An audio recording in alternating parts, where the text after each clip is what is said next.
American Airlines Business Class Airbus A319, Panama City to Miami. On a recent trip, I flew four legs on American Airlines, all in first or business class. There were three different types of planes: the Boeing 737, the Airbus A321, and this one, the Airbus A319. I discovered that even though the plane sizes and number of seats were different, the seats were basically the same. This will be a very quick review of this business class experience. Here goes. I flew from Panama City to Miami. I walked into the Global Network Lounge and was told that American Airlines couldn't use it. However, when I looked online later, it said I could, so I'm not sure what the problem was. The boarding process was efficient, and I settled into my bulkhead seat. I'm always a little worried when sitting in the first row because the flight crew often takes up some of the bin space above the first row. However, there was plenty of room to stash my bags. The seat had ample width, a headrest that slid up and down and folded inward. The tray table was nestled in one of the arms. You had to push a button to release it, and then it pulled up and out easily. You could keep it folded in half, and there was a part that opened to rest a tablet or phone. When the table was opened wide, there was plenty of room for a laptop or food tray.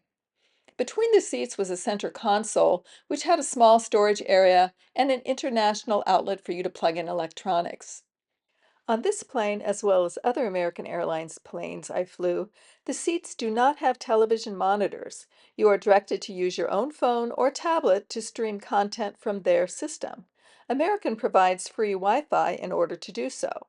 In this bulkhead seat, there was just a pocket in front of me that held information, including a folder with the current list of entertainment options that were available. Shortly after we entered the plane, the flight attendant asked if we wanted anything to drink and promptly served it while the plane was still boarding. Once up in the air, they started the food service. I was given two options and selected the pork loin. I have to say, this was the worst piece of meat I have ever been served. It wasn't pork loin, and I couldn't tell what cut of pork it was. It was so tough you couldn't cut it, and it was basically a slab of fat.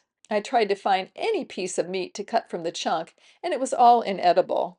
There was a lettuce salad with one split cherry tomato and a brownie. Since I was hungry, this was a very disappointing meal. When paying for business class, minimally, you would expect to receive a tolerable meal. The cabin temperature was just right for me, which was good because no pillow or blanket was offered.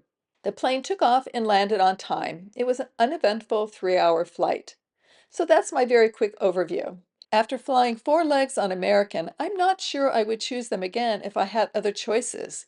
And if I did, I wouldn't pay for first class. Except for a slightly more comfortable seat, it truly wasn't much better than premium economy. And frankly, I'm not a fan of having to use my own device for entertainment. Watching an entire movie on a phone screen is not what I would call first class. I will say that the price of the ticket was lower than other airlines, which is why I bought it. In this case, I guess I got what I paid for. If you have questions, feel free to ask in the comments section and check out the Senior Solo Travel website and Travel Facebook forum where you can interact with other travelers. I've left links in the description below. And if you'd like to follow my senior and solo travel journeys, please like and subscribe. Cheers!